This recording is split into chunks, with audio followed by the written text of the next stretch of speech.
Қазіргі таңда қазақ жастары рухани байлықтан айырылып бара жатқан секілді, осының бір дертін емдеуші құрал абай шығармалары, қара сөздері.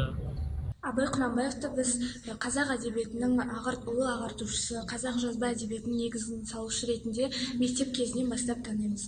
Бірінші біз адам болып келдік, жаңа айтып өткенімдей, енді бұл өмірден қалай адам болып өтеміз. Және де екіншісі бұл әрине бәріміз мұсылманбыз, Аллаға шүкір.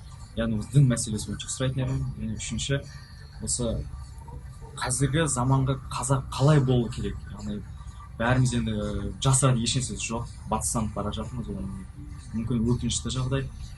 Және осы рухани жағынан да сұрайтын едім. Және қазіргі заманғы қазақ жігіті қандай болу керек? Абай жолы, Абайдың қара сөздері. Осы заманда болып жатқан ең актуальды тақырыптарға жауап беріп кеткендей. Тұңғиыққа батасың, өйткені расымен де белгілі бір қазақтың мәселелерін, сол кездегі мәселелері қазіргі қазақтың мәселелерімен толықтай ұқсас. Рухани заманда цифрландыру, жаһандану деген дұрыс, бірақ қазір көптеген мәселелерде осы рухани жағын артта қалып келе жатқан секілдіміз. Осының бірегейі тіл мәселесін бірінші нықтап сұрар едім.